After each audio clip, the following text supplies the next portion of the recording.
안녕하세요. 첼리브라입니다. 오늘 영상 같은 경우는 지금 현재 뭐 42,000달러를 넘을까 아니면 4만 달러 밑으로 떨어져서 3만 8천 달러 밑으로 떨어질까 되게 많이 걱정들을 되게 많이 할 수밖에 없는 그런 선에서 지금 저는 외줄타기를 의도적으로 하게 만들어놨다고 저는 생각을 하거든요.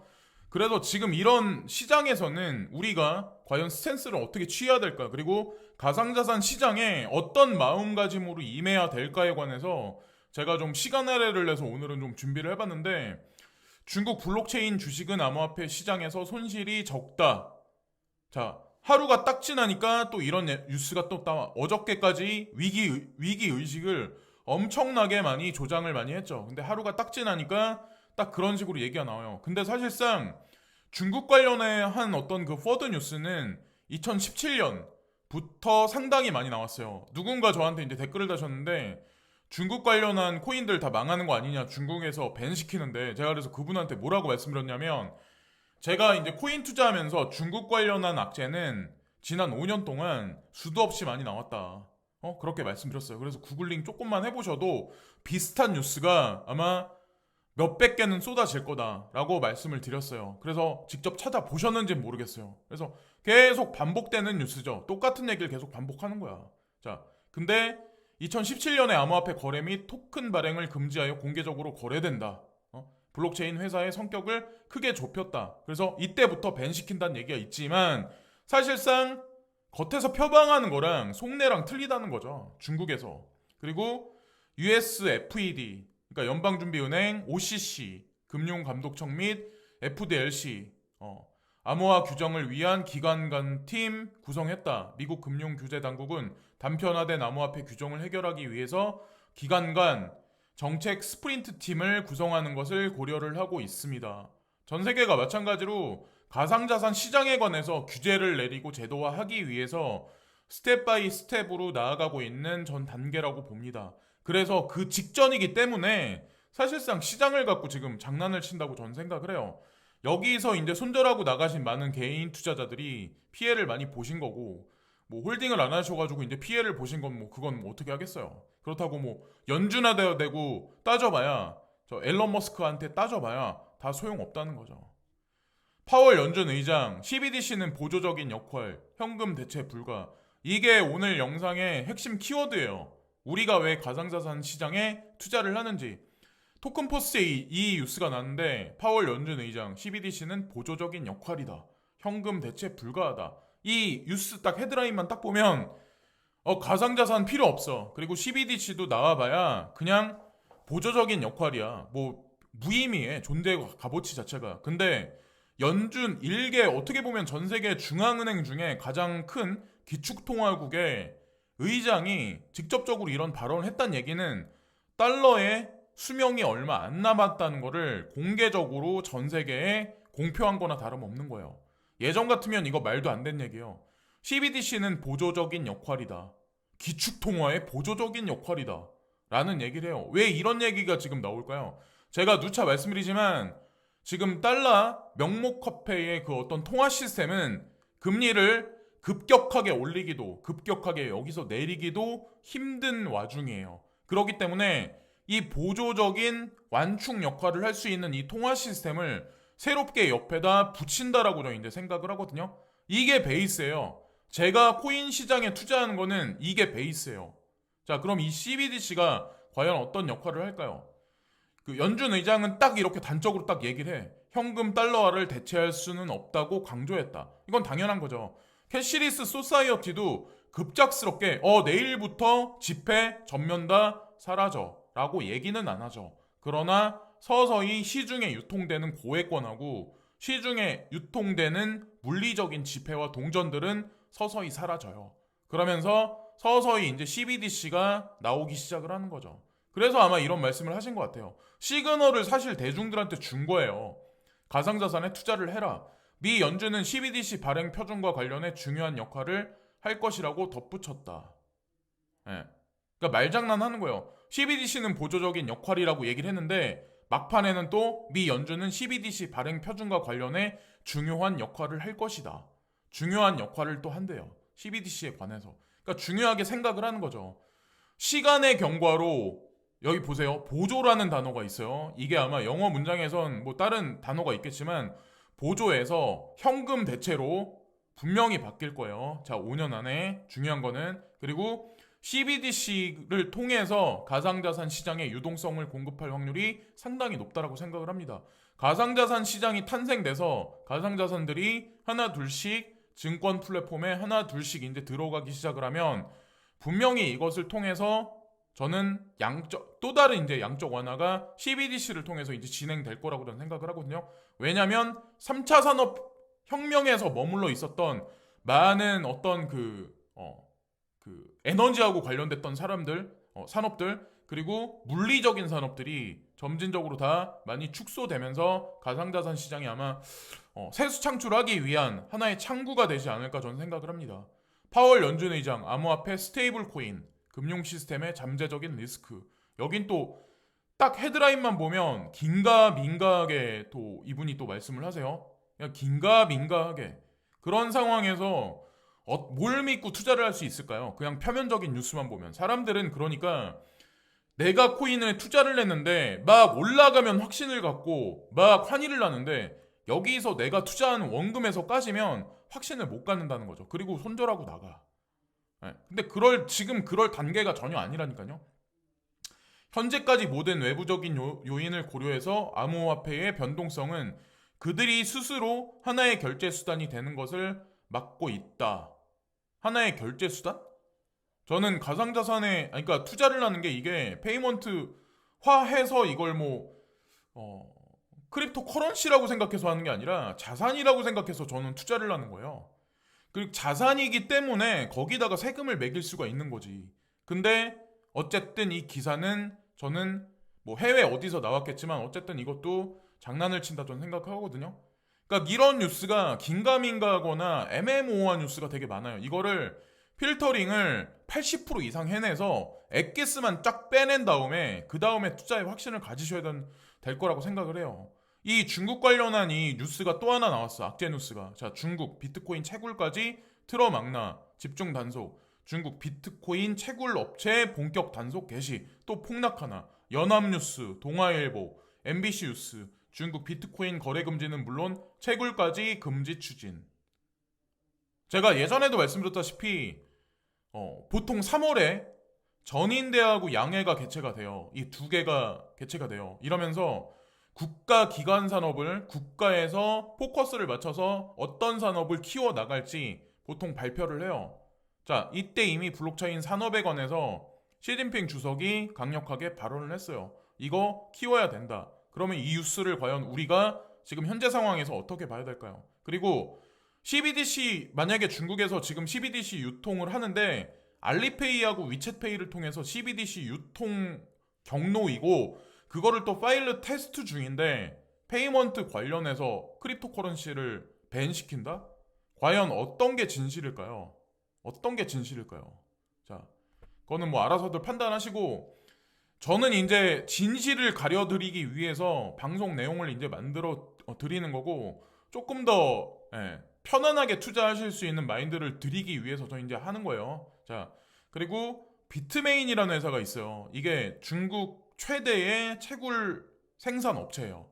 전 세계 최고의 채굴기 생산 업체이고 근데 여기서 안트마이너 S19이 있거든요. 이게 비트코인을 채굴할 수 있는 현존하는 최강의 채굴기예요.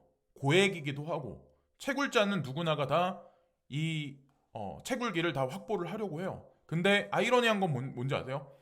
이 비트메인하고 DCG 그룹의 파운더리라고 있어요. 파운더리가 있는데 이 파운더리가 같이 파트너십 관계예요. 이들은 파운더리한테 채굴기를 주고 또 안트마이너는 파운더리한테 뭐 돈을 받거나 뭐 하겠죠. 자, 과연 어떤 게 진실일까요? 그리고 한 가지 더 추가적인 사항을 말씀드리면 2021년 말에 이더리움 신형 채굴기가 이번에 출시를 한다는 제가 말씀을 드린 적 있죠. 그래서 이더리움 클래식을 제가 올 초까지 몇 월까지 엄청나게 계속 사서 모아야 된다. 근데 생각보다 좀 빨리 터졌죠. 빨리 터졌는데 어쨌든 중요한 건 거기서 멈추진 않을 거라 저는 생각을 해요. 포우에서 포스로 넘어가면서 이더리움은 잠기는 물량이 많아지면서 시세 상승의 원동력이 될 거고, 그리고 이더리움에 채굴했던 많은 해시풀들이 이더리움 클래식 쪽으로 몰려올 가능성이 높다. 근데 2021년 말에 이더리움 신형 채굴기를 제가 비트메인에서 시판한다는 얘기를 딱 듣고 거기서 제가 감을 잡은 게 내년에 진짜 장난 아니겠구나, 이더리움 클래식이. 이런 생각을 했었거든요. 자, 그거는 뭐 결과가 분명히 나올 거고, 우리는 항상 짜고 치는 고스톱을 보면서 확신을 갖죠. 한 국가에 관해서 확신을 갖죠. 자, 예전에 이제 그런 게 있었어요. 트럼프 대통령이 있고 그럴 때 관세 보복이다 이런 얘기가 있었어요. 근데 예전에 트럼프 대통령이 말한 것 같이 관세 보복을 관세에 관해서 엄청나게 중국에 때렸으면 중국은 지금같이 크지 못했어요. 근데 결정적인 거는 트럼프 대통령이 그런 행동을 취하지 않았었어요. 결정적인 순간에. 근데 이것도 아이러니하다는 거죠. 중국에서 채굴 산업을 포기한다?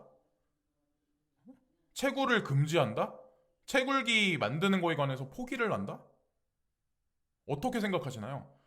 중국에서는 비트코인에 관해 채굴 산업에 관해서 전 세계 장악력이 지금 되게 커요. 미국은 점진적으로 장악력을 높여나가고 있는 현재 와중이고, 근데 그걸 알면서, 돈이 된다는 걸 알면서도 이 채굴 산업을 포기를 할까요? 그리고 또 중요한 건 비트메인이 이 채굴기를 또 미국에 수출을 해요. 그리고 나서 이들이 뭐 달러를 받건 USDT를 받건 USDC를 받건 스테이블 코인을 받건 뭔가를 받겠죠. 이 구도를 잘 보시라는 거죠. 이들이 왜 이럴까? 겉에서 봤을 땐 적대 관계죠. 적대 관계면 여기서 채굴기하고 이거를 팔 필요가 없어요. 줄 필요가 없어. 뭐하러 비트메인하고 파운더리가 뭐하러 파트너십 관계를 뭐하러 맺어요? 전형적인 중국 기업이고 전형적인 미국 기업인데. 그러니까 그거를 잘 흑백을 잘 가려서 보셔야 된다는 거고, 자, 차트적인 관점에서 딱 말씀드리려고 하는데, 크립토 토니? 근데 이분 차트인데 제가 이분 차트하고 워낙 비슷한 차트가 워낙 많기 때문에 제가 함축해서 제가 단기적인 시세에 뭐 이렇다 저렇다 말씀을 안 드리는 이유가 왜 그러냐면, 사람들은 제가 어저께도 이제 톡방이나 여러 개 뭐 톡방이나 텔레그램 방을 보면 와 42,000달러 넘었다 그러면 막 이제 상승장이다 막 이래요. 근데 지금 현재 와리가리를 칠 수밖에 없는 입장이야. 왜냐면 대중들한테 확신을 안 줘야 되기 때문에, 기간 조정을 거쳐야 되기 때문에. 왜냐면 단기적으로 엄청난 밑꼬리가 엄청나게 많이 말리는 그런 28,000달러 30,000달러를 찍는 급락장을 왔기 때문에 여기서 급등을 시켜버리면 완전히 시장 조작 세력으로 낙인 찍혀버릴 수밖에 없어요. 그러니까 당연히 한 달 정도, 제가 개인적으로 보기에는 다음 달 중순까지는 와리가리 칠 것 같다는 생각을 하거든요. 일부 알트코인 빼고는. 그래서 비트코인 같은 경우 42,000달러를 넘으면 다시 상승 추세를 돌입할 거예요. 38,000달러를 또 깨면 30,000달러까지 떨어질 거예요. 라는 차티스트 분들의 말이 아마 되게 많을 거예요. 근데 이거에 연연해서 내가 여기서 뇌동매매하면 본전도 못 찾아요. 지금 줄타기를 의도적으로 세력들이 저는 이 시장에서 만들었다고 저는 생각하거든요. 제가 왜 지금 뭐 익절해야 된다 이런 얘기를 왜 안 하는 줄 아세요? 왜 그냥 홀딩해야 된다? 왜냐면 나는 올해 연말에, 자, 12월 달 되기 전에 제가 3분기에 호재가 많다고 말씀드렸죠.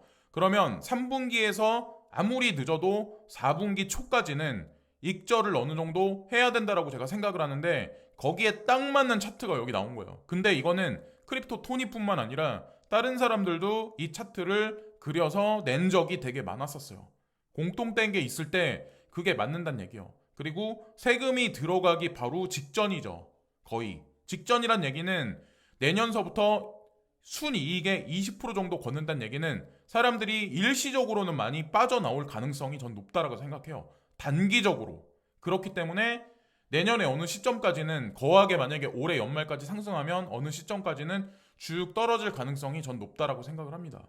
그래서 저는 지금 현재의 상황에서 뭐 익절 얘기도 안 하고 그러는 거예요. 그냥 부하 내동하지 말자라고 제가 말씀드린 거고, 조시 라거가 또 이런 얘기를 하네요. 저한테 이제 지금 사야 되냐라고 잘 말씀하시는 분이 있는데, 진짜 사야 될 때는 이렇게 미온적으로 막 상승할 때가 아니라 어저께 폭락했을 때, 새벽녘에 그저께 폭락했을 때, 그때예요. 사실은 그때 집어야 되는 거예요. 사람들이 이 시장 망했다고 했었을 때. 지금은 애매모호한 구간이에요.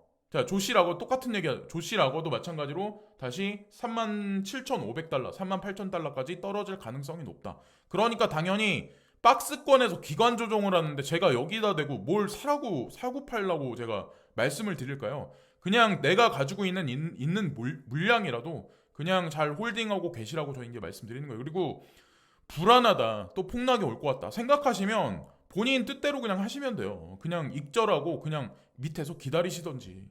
예. 그걸 저한테 뭐 자꾸 물어보셔야 봐야 뭐 정답은 안 나오니까. 그리고 그레이스켈 자산운용사, 비트코인 캐시, 이더리움, 라이트코인, 체인링크 이 5개가 여기 보면 GDLC라는 게 있거든요. GDLC. 근데 이거는 그 라지캡 펀드예요. 디지털 라지캡 펀드라는 어떤 그런 상품이거든요.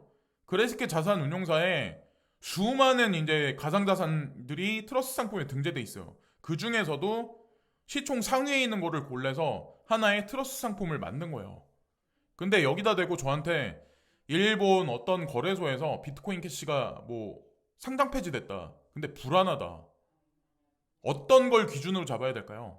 이거는 그냥 트러스트 상품이 아니라 그냥 라지캡 펀드라니까요. 아직도 이해를 못 하시네. 그러니까 밀 에셋이 있으면 타이거 동부가 뭐 요런 의미로 접근해서 만든 트러스트 상품이란 얘기예요.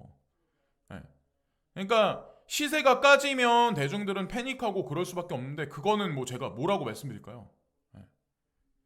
그리고 또 시세가 올라가면 또 대출 받아서 또 들어오고. 제가 코인 투자에 관해서 확신을 갖는 이유가 왜 그러냐면 3차 산업혁명에서 4차 산업혁명으로 넘어가면서 부동산이 됐건 아니면 자영업이 됐건 직장이 됐건 내가 지금 다니고 있는 직장이 됐건 패러다임의 변화가 극심하게 향후 5년에서 10년 사이에 올 수밖에 없으니까 차라리 그럴 바에는 가상자산에 투자하는 게 맞다라고 저는 생각했기 때문에 그랬거든요. 제가 2016년에 왔었을 때 위기의 순간은 반드시 온다라고 생각했기 때문에 저는 구명정을 준비해야 된다라고 저는 생각을 했었어요. 그러니까 사람에 따라 제가 이런 말씀 드리면 생각하는 게 되게 틀릴 수도 있어요. 여기 타이타닉호가 하나 있어요. 앞에 빙산이 있어요. 빙산이 있거나 아니면 낭떠러지 폭포수가 있을 수도 있어요. 이 타이타닉이 의미하는 바는 불안한 직장이나 자영업이 될 수도 있어요. 그리고 부동산 투자도 전 마찬가지라고 생각합니다. 특정 지역의 부동산 빼고는 패러다임의 변화가 극심하게 있을 가능성이 전 높다라고 생각을 합니다. 나는 뭐 삼성에 다니니까 나는 안전해. 그렇게 생각하실 분이 있겠죠. 나는 LG 생명과학에 어디 뭐 부장으로 있으니까 나는 안전해. 뭐 그렇게 생각하시겠죠. 그러나 그들도 또한 마음 한 구석에는 항상 불안한 감정은 누구나가 다 직장 생활 하시는 분들은 아마 가지고 있을 거라고 저는 생각합니다. 어느 순간에 잘릴 수도 있어요. 자영업도 한 달 이후에 그리고 1년 이후에 5년 이내에 사라질 수도 있어요. 제 말이 틀린가요? 그거는 제가 말씀드리는 게 아니라 여러분 각자 개인이 더 잘 아실 수도 있어요. 내가 지금 처한 상황을. 그리고 결국엔 이 타이타닉이 어느 순간이 되면 빙산에 부딪혀서 이렇게 침몰하는 상황이 반드시 올 수밖에 없어요. 3차 산업에서 4차 산업혁명으로 넘어가면. 그리고 가상자산에 투자를 하는 거는 이 구명보트에 저는 옮겨 탔다라고 저는 생각을 하거든요. 그리고 중요한 건 내가 확신이 없으면 이 침몰하는 타이타닉호에서 그냥 확신 없으면 배에서 내리면 안 된다라고 저는 생각을 합니다. 내리면 안 된다라고 생각을 해요. 확신 있는 사람만 이 배로 뛰어들어서 하는 거지. 그리고 더 중요한 건 뭔지 아세요? 사람들이 이 배를 탔어. 이 배는 이미 침몰해 있고 근데도 중요한 건 이 배가 이게 지금 밤이라서 어느 섬으로 어느 목적지를 향해서 막 가고 있는데 망망대해요. 이 배를 타도. 자, 가격은 막 떨어지고 있어. 디스뉴스, 퍼드뉴스 막 여기저기 막 난무해. 이 구명정의 운명은 과연 어떻게 될까요? 이 보트를 탄 사람, 투자한 사람들은 과연 어떻게 될까요? 이 구명정에 탄 사람들이 저기 멀리 1km 앞에 무슨 무인도가 어떤 나라가 보여. 어떤 국가가 보여. 어떤 낙원이 보여. 그랬을 땐 이미 이 배에 투자했었던 이 값어치는 엄청나게 올라갈 수밖에 없다는 거죠. 네. 저희 이제 그렇게 생각을 하거든요. 그거는 개인의 결정이에요. 제가 뭐라고 드릴까요? 근데 어쨌든 저는 그렇게 했었다는 거죠. 불안한 직장보다 자영업보다 불안한 부동산 포지션보다는 차라리 이게 낫지 않을까. 저는 개인적으로 그렇게 생각을 했었어요. 왜냐면 인생은 한 번 사니까. 예전에 이 교수님이 젊은이는 늙고 늙은이는 죽어요라는 말씀을 하신 적이 있어요. 저는 이 한 문장이 저한테 와닿는 게 엄청나게 강한 임팩트로 왔었거든요. 그리고 어머니가 점점 그러니까 나이가 드시면서 무릎 아프다, 허리 아프다 막 이렇게 말씀하시면서 그런 걸 이제 요즘에는 되게 많이 직감을 해요. 저조차도 이제 40대 중반으로 가면서 그런 생각을 되게 많이 하게 됐어요. 그러니까 좀 예전하고 생각이 되게 많이 틀려졌어요. 30대 초반 때보다는 되게 많이. 요즘에 보면 묻지마 폭행, 뭐 택시기사, 경비원 아저씨들 막 그 나이 어린 사람들이 막 폭행을 하잖아요. 근데 그런 거 볼 때마다 되게 안타까워요. 예. 근데 그 당사자들도 결국에는 저는 세상은 부메랑이라고 저는 생각을 하거든요. 결국에는 그 당사자들도 언젠가는 늙어요. 예, 이게 세상 이치예요. 근데 한 번 사는 인생인데 우리가 한 번 사는 인생인데 제가 이걸 말씀드린 이유는 제가 어저께 직장 생활을 하는데 저는 큰 소리 치면서 다녔었다 라고 제가 말씀을 드렸었잖아요. 근데 누가 댓글을 달았는데 나는 일을 열심히 하는데 큰 소리를 못 친다라고 저한테 이제 말씀하시는 거예요. 근데 그거는 뭐 성격에 따라 틀릴 수도 있죠. 저는 뭐 성격이 워낙에 뭐 할 말 하는 스타일이라 제 아무리 목에 칼이 들어와도. 근데 A라는 스타일이 있고 B라는 스타일이 있어요. A 스타일은 일을 되게 잘해요. 그리고 되게 성실해. 그리고 B라는 스타일은 사장한테 아부는 잘하는데 일은 되게 못해. 그죠? 근데 이 사람은 아부를 잘하는 이유가 일을 못하기 때문에 살아남기 위해서 이 사람은 그러는 거잖아요. 근데 이 사람은 남보다 출근도 되게 열심히 하고 일도 잘해. 엘리트야. 근데 이 사람 입장에서 불합리하다라고 느끼는 점이 있을 거 아니에요. 그죠? 그러면 할 말을 해야죠. 사장한테. 할 말을 해야죠. 돈을 더 달라고 하던가 아니면 B에 관해서 뭐 이런 대우 해주고 저랑 차별을 주고 이 사람을 더 선호하는 거는 문제가 있지 않냐. 그리고 마지막 판단은 사장이 내리는데 이 사장이 판단력이 되게 없는 사람이라서 예를 들어서 잘하는 사람한테 기울어진다. 그러면 과감하게 이 직장은 때려쳐야 된다라고 저는 생각을 해요. 저는 그래서 저도 마찬가지거든요. 직장 생활하면서 불합리하다라고 생각했을 땐 저는 그 직장을 다니지 않아요. 그리고 중요한 건 내가 큰 소리 칠 때는 내가 그 회사에 해주는 일이 더 많다고 느꼈을 때 내가 급여 받는 것보다. 그러면 회사에서는 아무리 사장이라고 해도 저한테 뭐라고 말을 못해요. 어차피 나는 사장한테 노동의 내 어떤 시간과 노동의 가치를 제공을 해주는 거고 사장은 그에 준하는 페이를 저한테 주는 거잖아요. 그래서 이거는 거래가 성립되는 거지. 내가 만약에 페이를 받는 것보다 일을 더 많이 한다. 그럼 눈치 볼 필요가 뭐가 있어요? 그냥 어차피 한 번 사는 인생인데 뭐하러 눈치를 보냐는 거죠. 가상자산 시장도 똑같아. 가상자산 투자하는 것도 똑같아요. 확신이 있으면 그냥 고 하는 거예요. 뭘 흔들려. 그리고 내가 확신이 있어서 투자를 하면 그냥 밀어붙이는 거야. 네. 그냥 한번 밀어붙였으면 그냥 결과가 나올 때까지 그냥 내가 익절하는 목표점이 있죠. 내가 예를 들어서 네오코인을 30만 원에 익절하겠다. 아니면 비트코인 캐시를 300에 익절하겠다. 중장기로 1천에 익절하겠다. 그러면 그냥 고 하는 거야. 비트코인 나는 반드시 1억에 익절하겠다. 아니면 장기로 5억에 익절하겠다. 10억에 익절하겠다. 그러면 거기다 맞게 분할 매도로 걸어두는 거예요. 지금 짜잘하게 뭐 1000달러 올랐어요. 뭐 2000달러 내렸으니까 뭐 백스권 떨어졌네. 여기서 뭘 하자는 거야. 저는 이제 그렇게 생각을 해요. 제레미 얼라이어가 의미심장한 얘기를 딱 하거든요. 자, 우리는 일주일에 한 번씩 1 빌리언 달러만큼 찍어냈었다. 자, 순환시켰었다. 근데 그러나 지금은 하루에 1 빌리언만큼 지금 찍어내고 있다. 유동성 공급을 지금 시장에 엄청나게 많이 하려고 지금 시도를 하고 있다는 얘기예요. 전형적으로 USDC는 시장에 들어갈 때 동양계 위주 거래소들보다 코인베이스 위주로 USDC가 많이 들어가요. 사실 그래서 디지털 커런시 그룹이나 제네시스 트레이딩하고 밀접하게 관련돼 있는 데가 서클사예요. 그래서 저도 확신을 갖는 거고, 왜냐면 배후에는 골드만삭스가 있기 때문에. 자, 어쨌건 그래서 총 합의 18빌리언까지 순환시키고 있다, 이런 얘기가 나왔고, 뭐 주식 투자하시는 분들, 가상자산 시장에 투자하시는 분들 되게 불안해 하실 텐데, 포브스지에 거대 투자 기업인 피델리티를 통해서 10대 자녀가 주식을 무료로 거래할 수가 있습니다. 이 진짜 아무것도 아닌 뉴스 같은데 그건 아니거든요. 네. 그러니까 예전에 블락락에서 금융시장 투자 위주로 포트를 전향하고 패러다임이 전반적인 산업이 변화될 거다라는 얘기를 한 적이 있었어요.